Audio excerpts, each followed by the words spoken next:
Loving our neighbors can sometimes be difficult. It can be kind of difficult loving our neighbors. I remember once when my parents were living in York, Pennsylvania, they lived in an apartment. And we went there with 3 young children.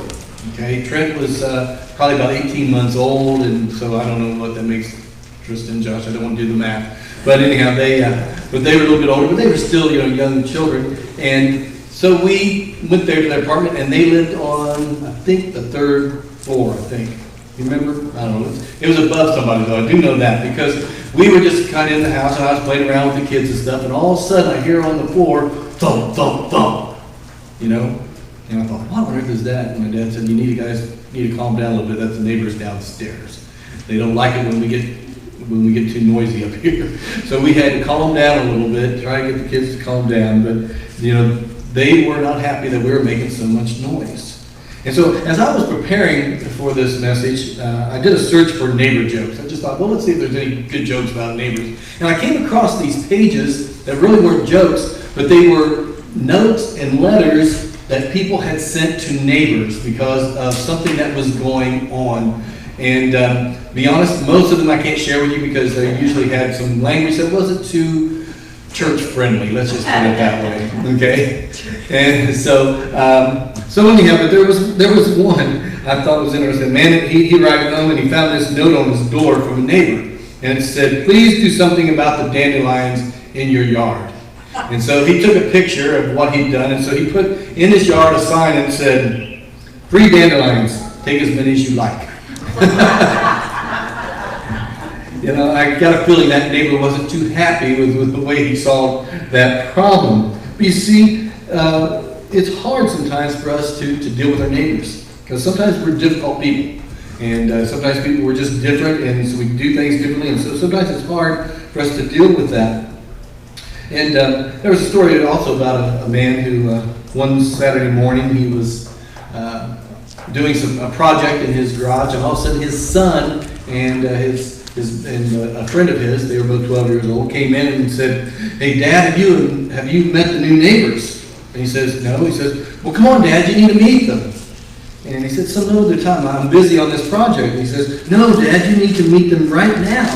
And so, because of the urgency in his son's voice, he assumed that the neighbors were right outside. And so he set down his project and he went to the front of the house, and there was no one there. And he says, "Well, where are they?" They said, "Well, Dad, we haven't met them yet either, but our baseball is in their living room." Oh, boy, what a way to meet your neighbors, huh? We do have to love our neighbors, though. We are required to love our neighbors. And that's what we find out here in chapter 10, verses 25 through 29 in Luke. And I'm going to read that here for you. And it kind of gives us the premise of what we're going to be talking about today. And the whole message series is a verse to hide in my heart. And the idea is to put these in our heart, to memorize these, to remember these, so that they can influence the way we live our life. That they'll be a part of us. And so the one that we want to do today is in this passage, is in Luke chapter 10, starting with verse 25. It says, "On one occasion, an expert in the law stood up to test Jesus. 'Teacher,' he asked, 'what must I do to inherit eternal life?' 'What is written in the law?' he replied. 'How do you read it?'" That's interesting. Jesus would often kind of turn the question back on the person who asked the question. And so he said, "Love the Lord your God with all your heart, and with all your soul, and with all your strength, and with all your mind, and love your neighbor as yourself." "You've answered correctly," Jesus replied. "Do this, and you will live." But the man wanted to justify himself, so he asked Jesus, "And who is my neighbor?" And who is my neighbor? That's a good question. Who is my neighbor? That man with the boy with the baseball in the neighbor's house, he's probably wondering, who are these people? Are these going to be people who are going to be nice? Are these going to be people who are going to be very, very upset because there's a baseball that doesn't belong to them in the living room? Who is my neighbor? Who is my neighbor? And that's a very good question. If we're going to follow the command to love our neighbor as ourselves, who is that person? Who is our neighbor? And if you remember, Jesus went on to explain who that neighbor was. He did it through a parable. We did a whole series of parables, and I think we did this one But the point was, in the story basically is this: a man gets beat up on the road, and a preacher comes by, a deacon comes by, and then a Samaritan comes by. And he's the only one who helps. And he takes care of him. And matter of fact, not only does he take care of him, he makes sure that he's taken care of for the next several days as he recuperates. And so I think there's something that we can learn from this story about who our neighbor is. And that's the reason Jesus told us, so I'm sure there's a reason, something that we can learn from it. And so I think we find out, basically, there are two kinds of neighbors. Right? Two types of neighbors here. The first one are geographical neighbors. Okay, geographical. Those are the people who are around you, all right? And so I kind of came up with 4 different groups of people who are our geographical neighbors. First of all, those who live near you. In other words, your next door neighbors. You know, the people who live on either side of you. Unless you live out in the country, then maybe the people who live a mile down this way or a mile down that way. But the people who are right close in proximity to you. And those are your neighbors. And you should love those people who are right next to you. Help them out and be there for you. Karen kind of humbled me yesterday a little bit. Our neighbor's dog, Yogi, got out, all right? And he came over to our house, all right? And Brutus got all excited. That's our dog. He got all excited and wanted to know, and they went out and they kind of played with each other and stuff. But he got out, and he has this little thing on his neck that I think is like an electric fence type thing. Evidently the battery went bad, or maybe he just decided to make a break for it and didn't care if it hurt for a minute or two. I don't know what happened, but he was out. And so Karen decided what she was going to do. She picked him up and she carried him back over to the neighbor's house. They weren't home, so she just opened the door and stuck him inside. And we were hoping that was all right. But she sent him a little message then, and that was fine with him. You know, me, I would have just said, dog's out. Oh, well, I guess I'll get home. You know, I wouldn't have worried about it too much. But she thought, you know, she wanted to take care of the neighbors. She wanted to show some love to the neighbors. And she did it without really thinking about it. It came natural to her to do that. And you know, that's what we're supposed to do. To those who live close to us, we should be looking out for ways that we can help them out. When we see them struggling with something or needing help with this or that, we should step in and help them. You know, maybe they're raking leaves. Maybe we can go out and help them make leaves or whatever. But we can do that. A second group, I think, of geographical neighbors are those who are around us on a daily basis. You know, those people at school or those people at work or different places that we might go where we see them pretty much every day. We see these people. And so we need to be there to help them. And so that means when we have somebody who's at work and they're struggling with something, maybe they got a project that's due and they're really coming right down the deadline and they're struggling, you say, hey, what can I do to help? There's somebody at school who is struggling with their homework and they just don't know how to do it. Maybe we are good at that. We can help them out with it. And so we love our geographical neighbors. The other people are just people that you come in contact with kind of on a casual basis. You know, you're at the store, you're at a ball game, or you're at a park, and you see people and you see something that they need help with. You know, you're at the store and there's a mother with 3 children and a cart full of stuff, and the kids are just going crazy, and you're in front of her and you've only got 2 items, and you say, you know what? Here, you go ahead, so you can get going through this. So you do that. And then another thing geographical neighbors are just our church family. Those who we sit next to every week in the pew. Those who we come in contact with every Sunday, and it may be Wednesday nights, and maybe Monday nights, and different events that we do. Those who are our brothers and sisters in Christ. Again, we look for ways that we can help one another. We try to love each other, to be there and care for them. And the Scripture tells us that we need to do that.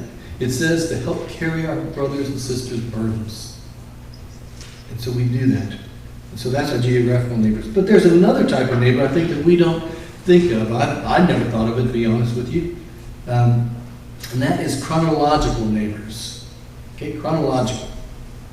Doug Newton, in his book Fresh Eyes on Famous Bible Sayings, tells the story of working at a Christian boarding school. And in 1994, raw sewage started seeping into one of their buildings there in the basement, through the basement walls. Raw sewage just started seeping in to the basement. And they started digging. They tried to find out what was the source of this, what was causing this. And what had happened is back in the 1930s, that they had decided to put a septic tank there for, well, you know why. But instead of building out a way or putting it someplace else, they actually used the basement wall for one side of the septic tank. Right? Probably thinking they were saving money, probably thinking they were saving time by using something that was already there. And they didn't think about what it was going to be like then 60 years later in 1994 when they had to go to considerable expense to replace that wall, dig it out, replace that wall, and move that septic tank to a better place. You know, they just did it. You know why? We don't know. But they just passed it on to the people in the 1930s, just passed it on to their chronological neighbors. Those who are going to come down in the future, people in the future, the neighbors in time, so to speak. And so Doug Newton talks about that, and I really thought this was an interesting idea, this idea of chronological neighbors. You know, we need to think more about how our affections will affect people later down the road. We, every couple of months, a group of people here from the church, we get together and we try to get together, it all depends, try to go and do 3 miles of road down Route 19, you know, to pick up the trash that's put there on the side of the road. It amazes me how in 2 months' time, how much trash can accumulate. And I really like doing it every 2 months because it's better than it is when you wait 6 months. Believe me, it's terrible when you wait 6 months to come and do it because there's so much stuff. And, you know, just all kind of things people just throw out of their car. I mean, a lot of fast food stuff, a lot of soft drink bottles, and what kind of worries me a little bit, a lot of beer bottles and whiskey bottles and vodka bottles. That tells me there are a lot of people who are driving along and they are drinking. All right, and that kind of worries me just a little bit. But they, instead of taking it to their house, what they have in their car, they think about just throwing it out and don't think about how that's going to affect somebody else later on. Somebody's going to have to pick it up. Now, we pick it up and actually we get a little bit of money for it, so that's okay. But, you know, what if they didn't pay anybody? You think anybody would go pick it up? And where would we be at? And so we need to think about our chronological neighbors. And so how do we love our chronological neighbors? And so there's a few ways I think that we can do that. Number one, don't scrimp. All right, don't scrimp. In other words, what I mean by that is don't do a job cheaply or take the easy road to a quick fix that we know won't last. Okay? You know, for example, that septic tank that they built. They probably thought, you know, this is quick and easy. We can do this quickly. It's going to cost us less money to put the septic tank here using that side of that basement wall. They didn't think about anything about the future, about what it's going to cost. And I've known, you know, sometimes people when they are getting ready to sell a house, they might fix something, but they fix it as cheaply and as easily as they possibly can. You know, they don't really do a good job with it, and it's going to have to be replaced or redone later on. Or how about selling a used car? You know, how many times do we sell a used car to somebody and think, all right, you know what? I'm just going to let this go. I'm not going to fix it. I know it's got this issue, and this issue, but I'm just going to trade it in and pass that on to somebody else. Okay. Now, is that really loving that next person? You know, they're going to have to deal with your problems. You say, oh, it's not my problem anymore, it's their problem. Well, maybe as a Christian, maybe we should think a little bit about taking care of those things before we pass it on. Or at least be sure the person knows about them when we sell it. You know, our idea is, why should we spend more money than we need to at that time or put forth more effort? And I think there's a couple of reasons why. Number one, we can consider it an act of worship. Now that may sound strange to you, but we can consider it an act of worship when we take care of something and fix it even though we know we're going to pass it on to someone else. Colossians 3:17 says this, and whatever you do, whether in word or deed, do it all in the name of the Lord Jesus, giving thanks to God the Father through him. Now maybe we've never thought about it as far as, you know, when we pass things on to other people.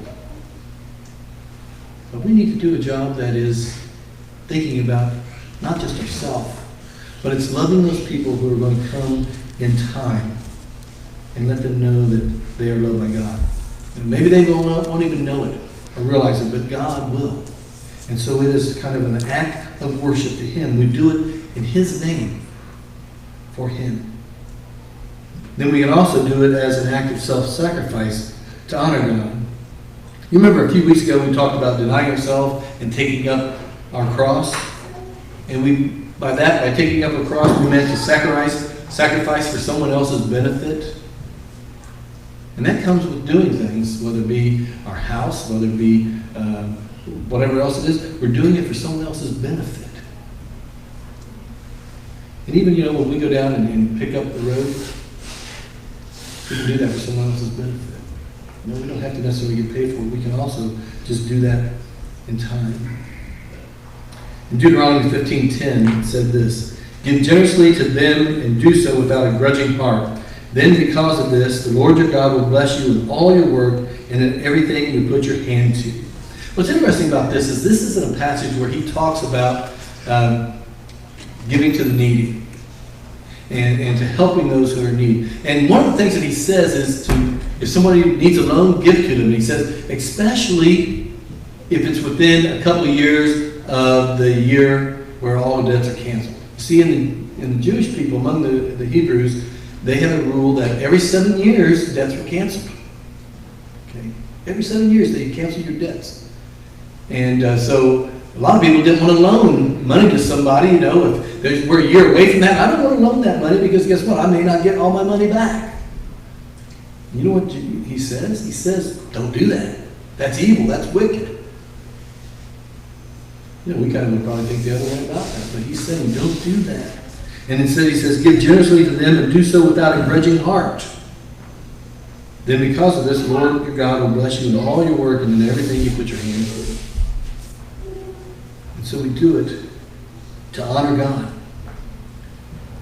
to honor Him. Then I think we also, not only do we not scrimp, we also try to make it easier for others after you leave. Okay? What do I mean by that?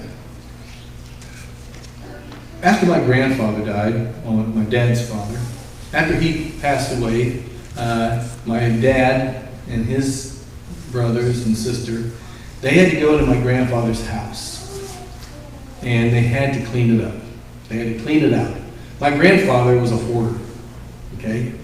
He just hoarded all kinds of stuff. Everything, all kinds of things. He just had, he basically had a path to his kitchen, a path to his bed. Not to his bedroom, just to his bed. There was stuff all around the bed. And so when he passed away, he left it for my dad and his brothers and sisters to take care of all that stuff. To basically just throw it all away. It would have been better if he'd have spent time before that doing that. And, it makes me think, and as I was doing this, I thought, I need to do that for my kids. I got tons of stuff that I've kept over the years. And, I wonder, why did I keep this? I mean, there's really no reason for it. I've got stuff from high school. I've got stuff from college, old papers and things that I never look at, that I'm never going to look at. And they just need to be tossed, done away with. And it's kind of selfish on my part to just say, I'll let my kids deal with that. I'm just going to let them have to deal with that. And so then they have to come down and spend time and money to take care of all that. And if I truly want to love my neighbor, I take care of that for them. But it's not just that in that sense. I also heard about a woman who, her family goes out to eat. She's got her and her husband, and they got several kids. And when they go out to eat, at the end of the meal, she gathers all the plates and all the trash, and she stacks the plates up. She stacks all the garbage up, and she puts it down at the end of the table. Why? So that when the waitress or the busboy or whoever comes, they don't have to gather it all up. It's right there ready for them to put in their basin or whatever they have. And just a way to show a little bit of concern for them, because otherwise they got to come and they got to spend all this time. And when the restaurant's really busy, guess what? That can take some time that they could be doing something else. And you say, well, that's their job. And it is. But that doesn't mean that we can't love our neighbor by making the job just a little bit easier for them. And so we try to do that, to make it easier for others after we leave. And that could be a lot of different ways. Picking up our trash, making sure things are clean, so that others don't have to deal with those things. And then another way to love our chronological neighbors is to protect those who come after you. Or to protect those who come after you. By that, what I mean? All right, so you ride your bicycle down the road and you see a nail in the road. You say, oh, there's a nail. Hope nobody hits that. Or you can stop, pick it up. What about if you're walking down the sidewalk and you see gum on the ground? Right? Probably say, wow, I'm glad I didn't step in that. And you don't do anything about it, somebody's going to step in it. How many of you stepped in gum before? How many wish somebody else would have picked it up? Yeah, that's right. Exactly. See, that's the idea. I mean, we see that gum on the sidewalk, and instead of saying, well, somebody ought to do something about that, or well, it's terrible that somebody did that, just pick it up. Get something, and not with your hands, but get something and pick it up. Or what about the cart in the parking lot? Have you ever pulled in and you go to pull in a parking lot, and a parking space, and there's a cart in it, and so you have to go somewhere else? How about grabbing that cart and putting it in the right place for someone else? Or how about this one? My wife liked this one. Change the roll of toilet paper. Wait, are you saying I don't do that? No, I'm saying you will appreciate it. I do that more. Yeah. But change the roll of toilet paper. Next person comes in, they don't have to go find it or whatever. And so just take care of those things. And especially, I know if you're in a public bathroom and there's no toilet paper there, you notice it, find somebody and let them know so they can get taken care of, so the next person will have it. And so just little things like that. And the point of all this is that loving our neighbor, the point of loving our neighbor is that it shows our love to God. When we love our geographical neighbor, when we love our chronological neighbor, it shows that we love God. In 1 John chapter 4, verse 20 and 21, it says this: For whoever does not love their brother and sister whom they have seen cannot love God whom they have not seen. And he has given us this command: anyone who loves God must also love their brother and sister. So you get the point? We can say we love God, but if we're not willing to love one another, if we're not willing to go that extra step, to go beyond what's just easy for us, to go beyond just what is the cheapest way to get things done, then maybe we really don't love them. And if we don't love them, maybe we really don't love God as much as we think. So we need to learn to love one another. The man was right when he said that the greatest commandments are to love the Lord your God with all your heart, your soul, your mind, and strength, and to love your neighbor as yourself. He was right. And when he asked the question, who is your neighbor? Jesus answered him. It's our geographical neighbor. When that Samaritan came by, he saw the man and he had to do something about it. But he didn't just take care of it for that day. When that Samaritan came by, I got that backwards. When the Samaritan came by, he took care of that man for that day. But not just for that day, he also gave the innkeeper money for the next few days and said, when I come back, if there's any other expenses, I'll take care of it. So he took care of his geographical neighbor, but he also took care of that chronological neighbor. And so we need to make sure that we know who our neighbor is, and that we love them, whether they're people that we see right now or those that are going to come after us. We need to love them in the same way that we love our Heavenly Father. Just one, we're going to sing our song of commitment. And we're using the song Trust and Obey. That's the thing. We just trust God enough that we obey Him. And that's one of His commands, is to love our neighbor as ourselves. And we got to trust God that when we do so, that good things are going to come out of it. That it will benefit not just us, but it will benefit our neighbor as well. That it will also benefit us. And so if you have a decision to make today, we thank you for taking time to view this video message. Our prayer is that God will use this to help you strengthen your relationship with Him. If you don't have a church home, we would love for you to come and join us. Our worship time is Sunday morning at 10:45 a.m. We hope to see you soon. But until then, may God bless you.